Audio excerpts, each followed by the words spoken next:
Welcome to Wise Minds, Wild Hearts, the podcast for heart-led high achievers just like you, ready to take inspired action and achieve true alignment. If you're craving deeper influence, greater impact, and a life that genuinely lights you up, you're in the right place. I'm Kip Clark, former academic turned entrepreneur, transformational coach, elite athlete, and shameless fountain pen addict. Here, you'll learn how to leverage the beautiful wisdom of your years with the wild passion that drives you forward. Together, we'll break through those limiting beliefs, unlock the power of your subconscious mind, and create a life that aligns with your soul's desire. Ready to create the kind of impact you've always dreamed of? Let's do this. Welcome, everyone. I'm absolutely delighted today to be able to introduce to you Jenny Parker Brown, known as Jenny P. She intuitively creates high vibrational personal brands for holistic lifestyle, spiritual, and wellness entrepreneurs. Her transformational Brandissima system and membership is a complete experience that allows heart-led change makers to become the change makers they know they truly are for the audience they dream of serving, all while living the lifestyle and revenue their soul yearns for. Beyond traditional branding and simple website design, Brandissima is an inside-out transformational process where Jenny reveals you by working in your genius zone, magnetizing your ideal clients, and shining as an expert in your niche. Jenny is creating a new project that allows fempreneurs to claim some spotlight, positioning, and visibility for their business whilst promoting their offers. Part glamorous magazine, part VIP membership, part collaboration hub, Brand Runway is the place, the show, and the platform for all things client accelerating image and branding. Jenny, welcome. I'm so pleased to see you again, and my friend, it's been quite a journey, quite a while, and we have many roads and loves and passions that dovetail. So I'm really thrilled to be here. Oh, no question about it. And to me, Jenny, you so perfectly embody this wild and wise woman that I love to work with. From my perspective, it seems that you have always lived your life by your rules, by your desires, your dreams. That's kind of the wild part, frankly, for a lot of women who are not doing that. And you do that so beautifully. And you also know how to leverage the wisdom of your decades. And so it's this lovely combination of the wild and wise. But I'm just curious if you've always been so true to your soul's calling, or was that a process of kind of coming into that in your life? I have always been true to my soul's calling, except that, of course, our calling evolves over time. No question. So, which is the beauty of life. But there was absolutely no way that I could fit into my family's expectations, society's expectations, any boxes, labels, categories. And the reason that I got hooked with this nickname of the Dream Warrior for quite some time was because I did it from a very early age. It seemed to me obvious that we were here to fulfill dreams, and I was wondering why nobody else was interested in that. So I mean, so many dreams, so many stories, so many adventures, like moving from England to France. My big one that you know so well, that I tell a lot, is my horse dancing story, and that was very pivotal. Mm-hmm. But it's whatever I set. The dreams come from our soul; they speak through our hearts, and whatever I set my heart and soul on, then there is no reason why it's not going to happen. So it's happening. Mm-hmm. Well, it's interesting because for you, there was no other way for you to live your life. You could not possibly just be living your soul's desires. But what I've seen in many women, and frankly, if I'm honest, earlier in my life, I was also living by other people's expectations. Now, I had very clear ideas about what I wanted for myself, but there was a lot of pressure coming from outside me to be a certain way. And I know there are a lot of people listening to this who will probably have had a similar experience, and they're only now just coming to a point in their lives where they feel like, I don't want to do that anymore. Like the calling, this pull to be more authentic, to be truer to ourselves, gets stronger all the time. So I'm just curious to know, that hasn't been your experience, but what would you say to women who are are just coming into this? And the reason that I call my company Wild and Wise is that I found that women, when they hit their 40s and 50s and beyond, and you and I are a little bit older than that, though you look amazing as always. So women come into this point where they just feel like, I don't want to do that anymore. I don't want to live by other people's expectations. And what is it? What can you share with them about now becoming more authentic, becoming truer to their soul's desires, living that way, letting go of these external expectations? What kind of guidance can you give to those people? What's coming through to me is that there, the timing that it takes for us is always the perfect timing. So the saddest thing in the world is when we start, especially as we're talking about mature women going into a new and more expansive phase of their life, is if we start saying, well, I wish I'd known that earlier, I wish I'd made that step earlier, I wish I'd made that decision earlier, then we energetically color parts of our life with regret. So the timing is always the right timing, and we could be 70 before we finally make that. I've also got a beautiful client who's the same age as me, who's done a major life shift, leaving the States, leaving her children, leaving her family, leaving her culture, her traditions, because she is now so dialed into and connected with her soul's calling. And she will say, I'm just not the same person. Why did it take me so long? But I think honestly, Kit, that the timing is always perfect. So some of us take a long time. I pretty much believe that life or the universe or source energy or whatever decided to pick me as somebody who had the personality and the madness to start this journey very early, so that I could teach others, and I do believe that, because the whole story about cabaret dancing with a horse, which is so remarkable, was the moment when the wisdom came through that I recognized as being able then to take that and help other people. So I think it is really important not to be looking at any parts of our life with regret, because if we, and this as an athlete and somebody who takes care of your mind, body, and soul, we can change in the blink of an eye. Even at a cellular level, that's been proven. We can renew, we can rejuvenate. There is nothing really to stop us from changing our life at any moment. But we need to have the desire, we need to have the courage, we need to have the motivation. But what is more tragic than a life of regrets, a life filled with regrets? So the path that I chose, I didn't skip off into the sunset, or click my red sparkly heels down the yellow brick road.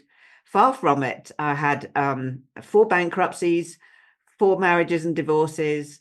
I was a disaster financially, all sorts of misadventures.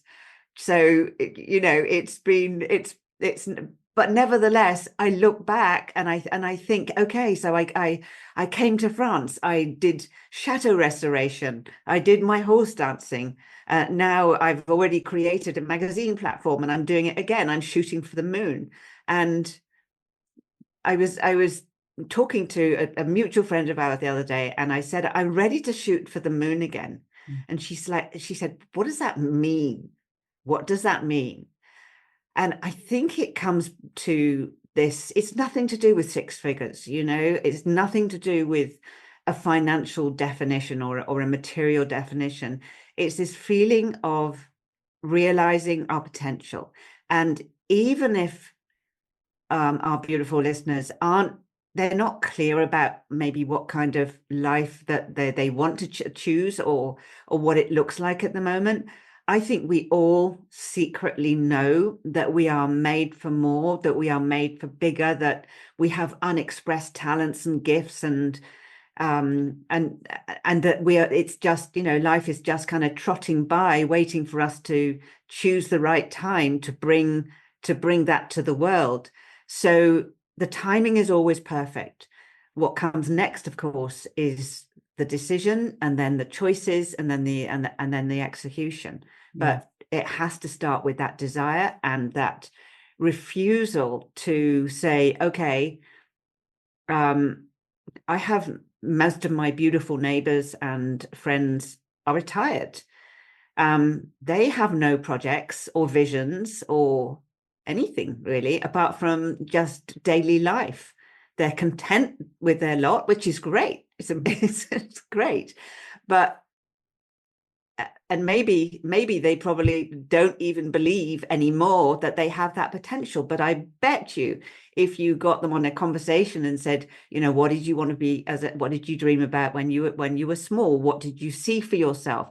That at some point in our lives we see more, we see a bigger version of ourselves in some way, and it could be through family, it could be all sorts of ways, it could be by doing a charity work. It isn't just through entrepreneurship. There are so many ways that could be through art or musicianship or athleticism. There are so many.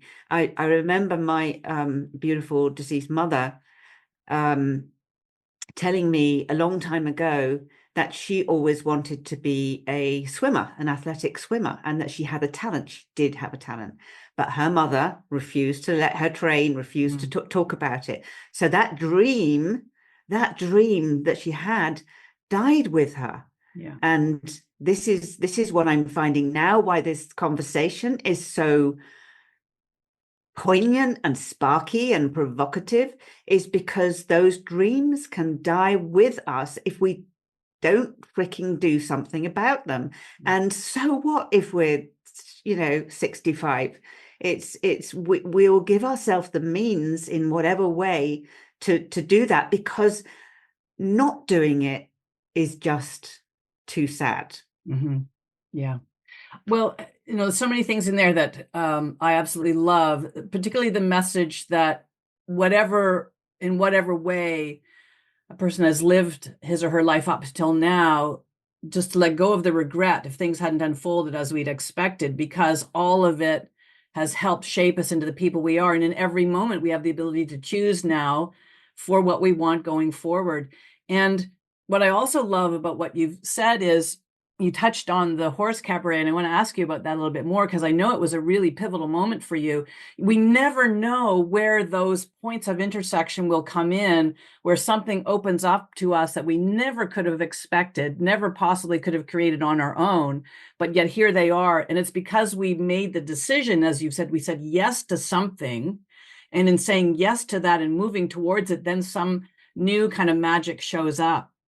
So I'm curious if you could just talk a little bit about the horse cabaret and how that kind of happened and the difference it made for you. I'd love to. It's our mutual friend Karen says, follow the breadcrumbs of alignment. Yeah. And of course, that early dream of doing something artistic or with horses that really got quashed.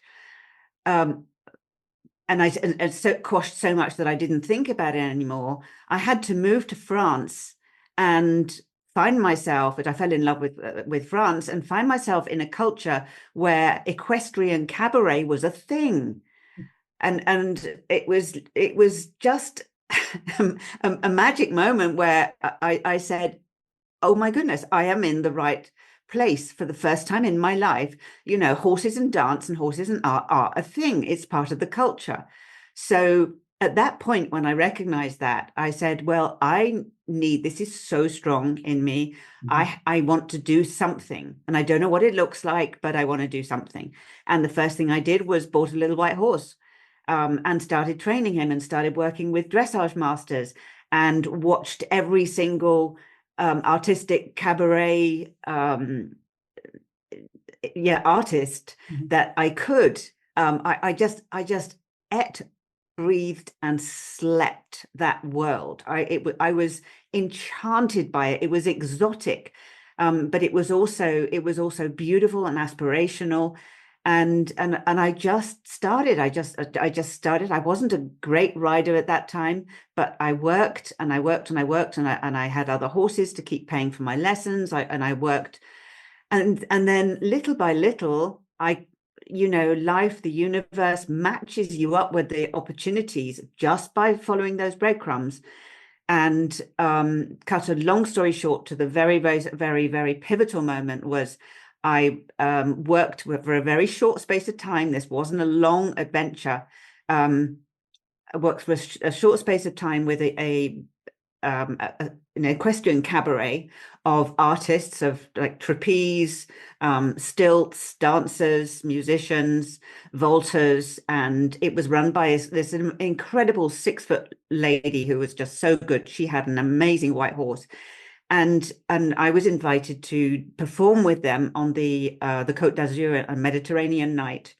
And her horse was injured the day before. And she said to me, Jenny, you and Poliso, my little white horse is called because he's still alive. She said, you're going to take our place. And I said, I can't possibly do that. We're not your level. We just can't possibly do that. I don't know the choreography. So she said, yes, you will. I believe in you. You are going to do this. And so the next day I replaced this absolutely incredible rider with my little white Camargue cross Spanish horse. And he performed to absolute perfection, and did every single move right. It was such an exquisitely beautiful moment. At one point, I was literally dancing with him on the ground, with no whips or ropes or anything like that. It was liberty work. And the end of the number, this trapeze artist, that was planned. She was very elegant. She just came down from a tree and just kind of landed on his back. Then Danny, the head of the troupe, opened her wooden chest. 12 white doves flew around the arena and landed on my horse, who did not move a muscle. And in that moment, I had what I can only describe as an epiphany, or I don't know, Kundalini opening, or a self-realization. Something so powerful happened in that moment that it was like, okay, so this is what I came here to do. This is it. Okay, I'm done. I'm good. Beam me up. But of course, I was like, okay, beam me up, Scotty. Yeah. This is like, I cannot be. It was transcendental. It was transcendental. And then, of course, life said, no, that's just the beginning. So the question I asked myself, I was a relatively new mum at the age of 40, with my second child, and very, very unhappy with my relationship.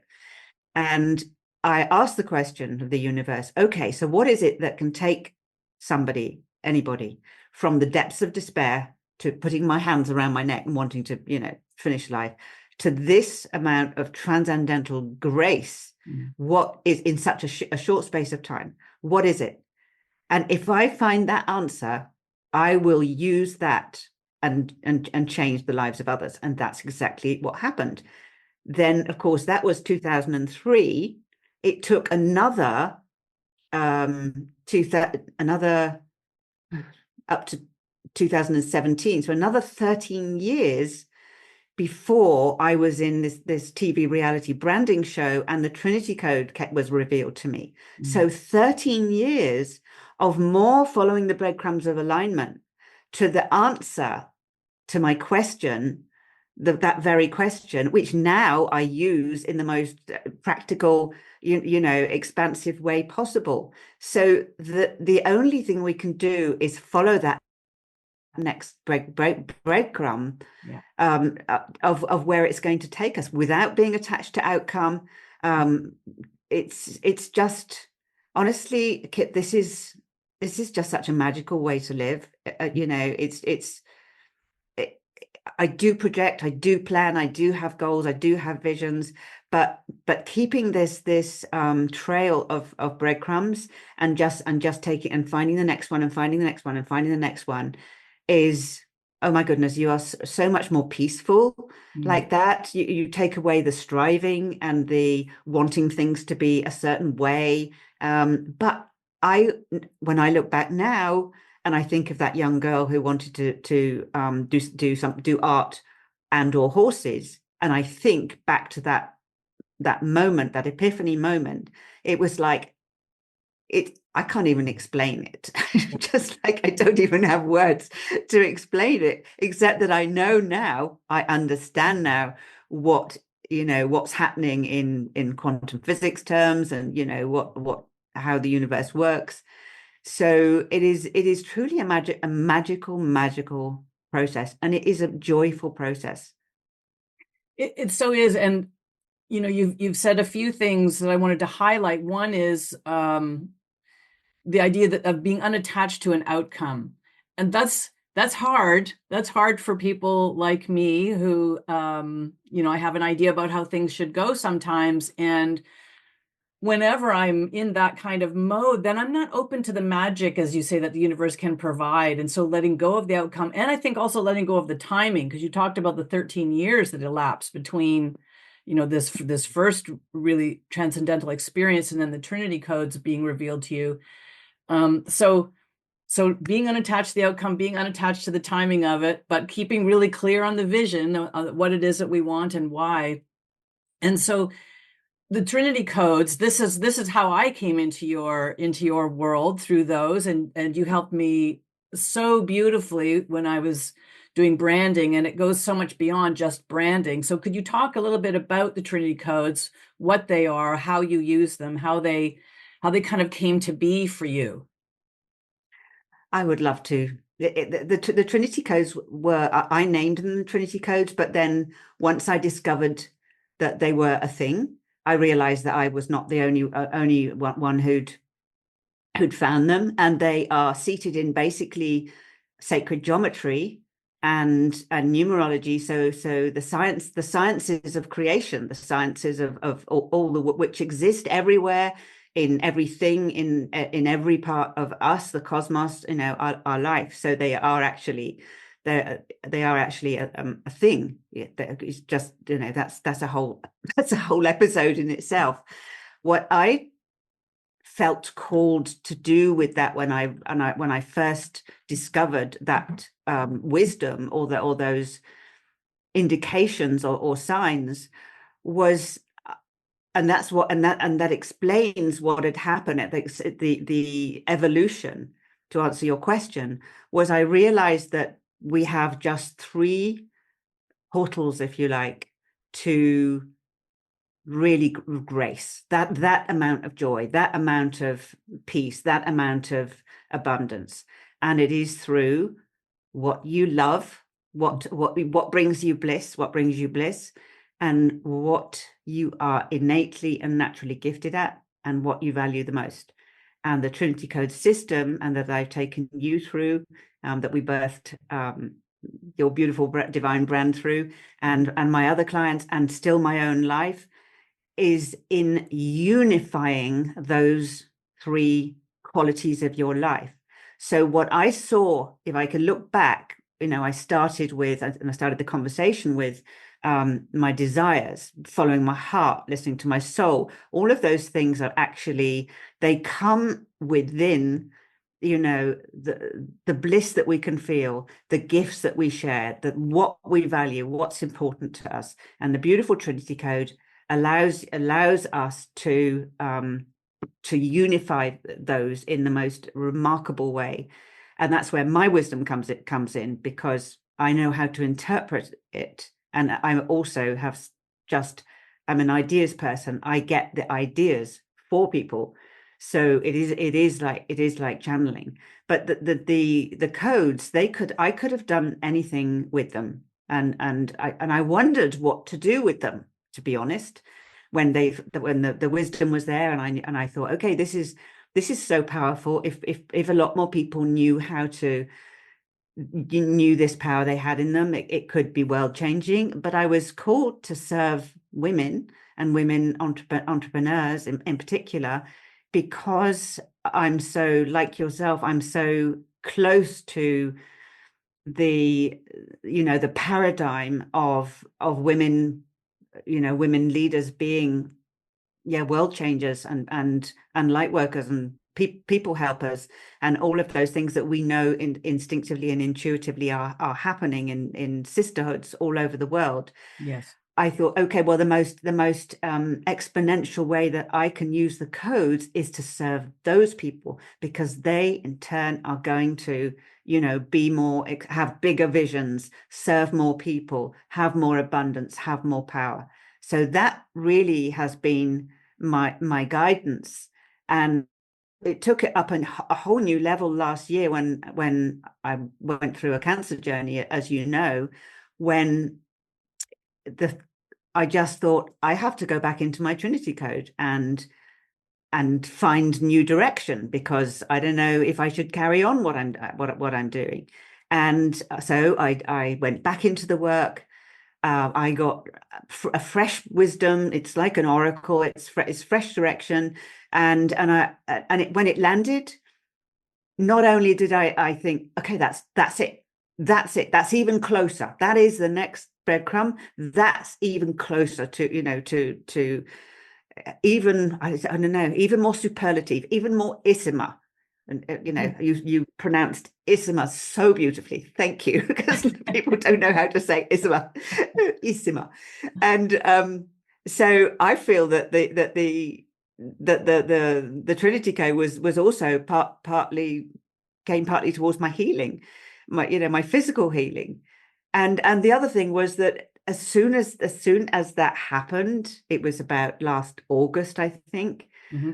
I had a client, a former client, just drop into my inbox and say, "Are you working with anybody? Can I work with you?" And I was like, "Actually, yes, I'm only working with one-to-one at the moment." And she was like, "Awesome." Anyway, and she then referred me to other clients. So not only was the healing, is I came back into a alignment, so that the universe matched it with more opportunity and more abundance.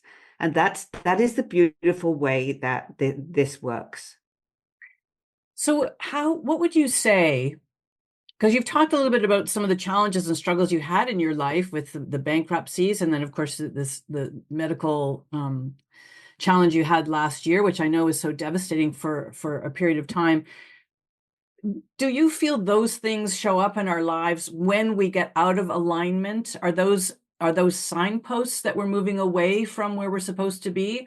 Although I do hear you, and I really believe that the cancer journey you had to go through then produced what you are now creating. And we'll talk about this next, the brand runway. We'll talk about that shortly. Would you say that the challenges we face in our lives sometimes are there in order to move us in a different direction, or are they indicators that we are getting off track, that we're sort of moving away from our intended purpose? That is such a great question. And if you and I wrote that book, I think we'd make a fortune. That's like the question everybody wants to know. It is the answer to. So just and, answer it. And I don't.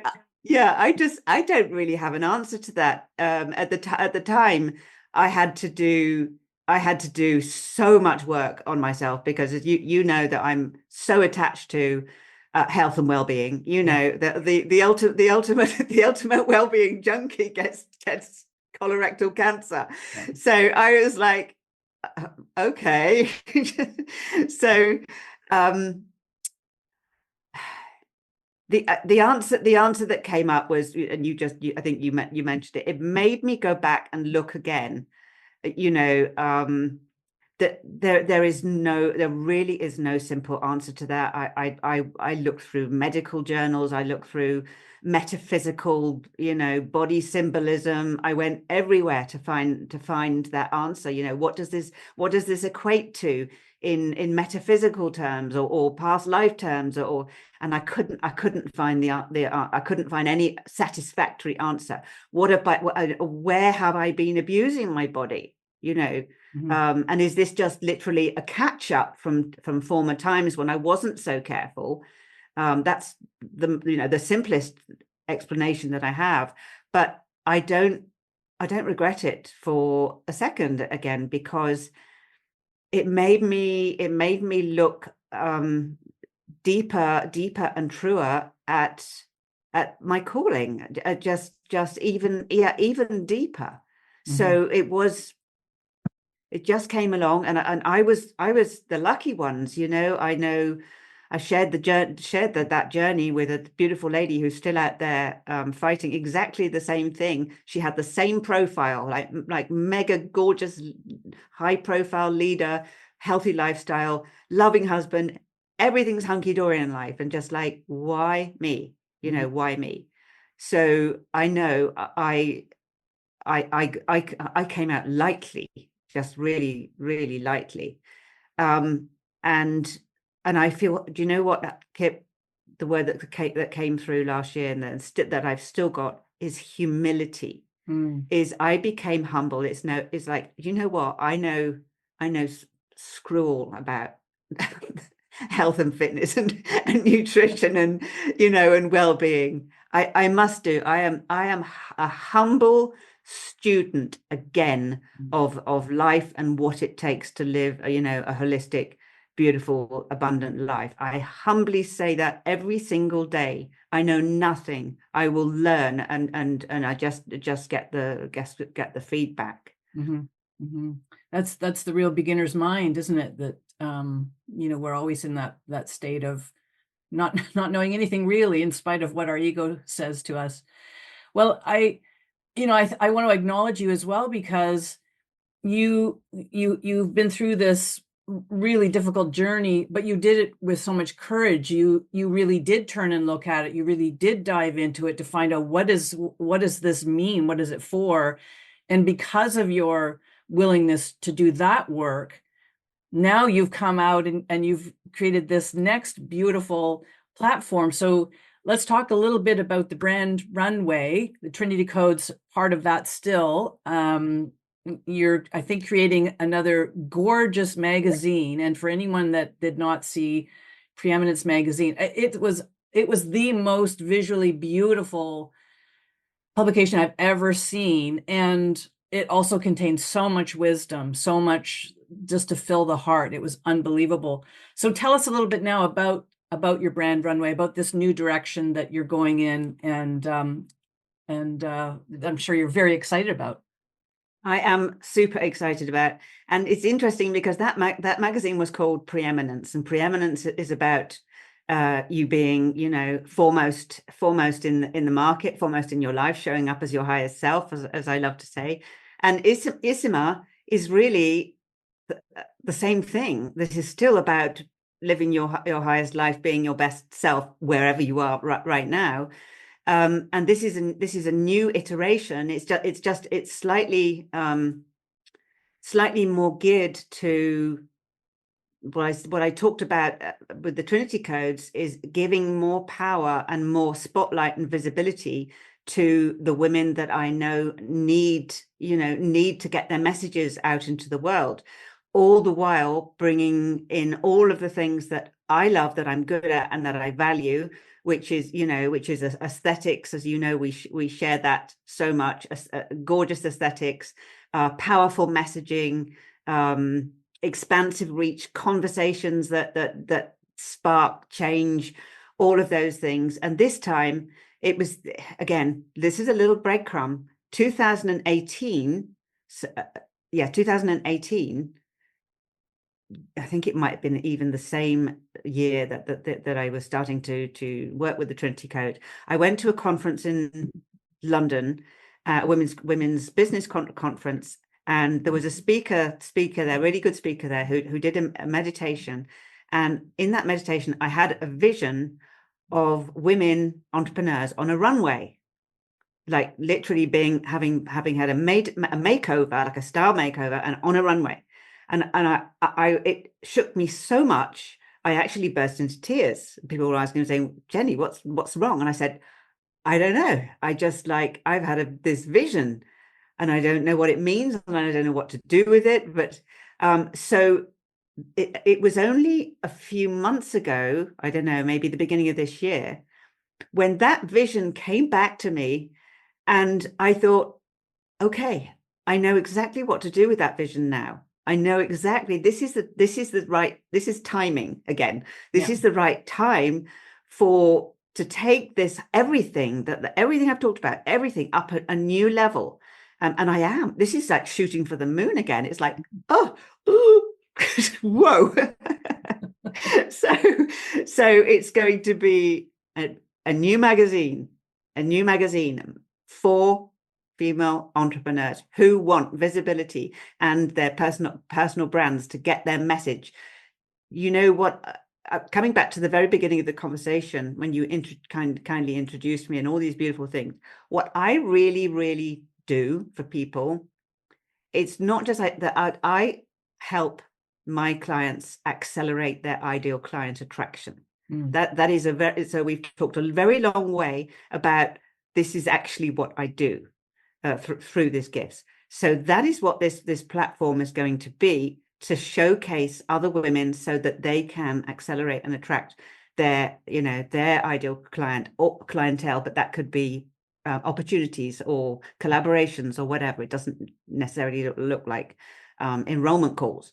So I am seeing an event in London, in England, somewhere in England, to start this off. The whole makeover idea, it goes back so far into my experience of fashion retailing and doing some modeling and beauty and all of those things that I did in my younger age, and bringing back and just bringing back a makeover. Who doesn't love a makeover? Who doesn't want to be like, I want a makeover? Just like, I want a makeover every day. Just like, I want a makeover. So to be, for the whole platform to be a makeover for female entrepreneurs, so that they can get their messages and their work out into the world in a clearer, more powerful way, feeling like $1 million. Because we know that if you feel like $1 million, you attract $1 million, or some abundance anyway. Yeah. So the vision is, I don't have a finite view of it. This is where I'm going to start a magazine and an event, and it's already beautiful evolutions already happening. So that, I talked about renewal earlier on. This is where that being so dialed into, your calling and your purpose work is rejuvenating. It really is. I'm like, okay, I've got the energy to do this. I can do this. Because occasionally I go, what do I really need to do this? Just like, could I just not be content with doing what my neighbors do? It's like, no. No, and if there's one thing that I've noticed about, I mean, I think of you as a high achiever. I mean, really so much beyond that, but I do tend to work with high achievers, and it's like we can't not be creating. We can't not be evolving and growing and making things better. It's just how we're wired. And if you were to stop, you would just be miserable. You'd be miserable because now I just can't imagine it. No. It's unimaginable to me. Yeah. Yeah. Well, the work you're doing, it's so, I think it's so important. It's just, it's this idea of the inside out, the holistic kind of style, branding, the up leveling, just the inner transformation, the outer personal style. It's beautiful. It's this beautiful art form, this beautiful platform that you've created. I'm always inspired by you, Jenny. It's been so fun to watch you. You've certainly helped change the trajectory of my life and the direction that my business has gone. I'm forever grateful to you for that. I'm sure you will continue to have an impact on me. And I'm just curious, how can people get in touch with you? Because there will no doubt be some listening to this that they would love to reach out, learn more, find out what might be possible for them. So how can people get in contact with you? Well, the best way is to go to the website, which is brandissima.co. Mm-hmm. So brand, and then it's Issima, ISSIMA, brandissima.co, because I got some beautiful gifts available there, and there's also a contact form. I'm not on super on social media. It's not really my thing. I am on Facebook, and I'm always happy for people to come and find me on Facebook and message me and let me know that they want to connect for a reason. Mm-hmm. So those are really the primary ways, and people can just look at the website and have everything that I've talked about is kind of up there. Yeah, and it's a beautiful, beautiful website too. Well, Jenny, thank you so much. I'm just so excited about everything you're creating. I'm excited to see what's next. I encourage people to get in touch with you. I will put that contact information in the show notes so people can just click on that and go and find you. And thank you again. I can't imagine what it would be like living in your shoes, but I feel excited and inspired by it every day. I think I would need to wear a riding helmet and some padding perhaps to keep up. But thank you so much, Jenny. Such a delight, so inspirational. Thank you for everything you're doing. And I love following you. I know our listeners will, once they land on your webpage, once they find you, they'll see why you are this unbelievable change maker, impact maker. You are a level above, and it's not by accident. So thank you for everything you're doing. That was a beautiful accolade. It's been a joy, and we have work to do as well together. Yeah, we do. Thanks, Jenny. All right, my friends, that's it for this episode. If this has been helpful to you, let me know. I love to hear about all the positive changes you're making in your life. And if there's someone you know who might benefit from hearing this message, please share the love, my friend. See you next time on Wise Minds, Wild Hearts.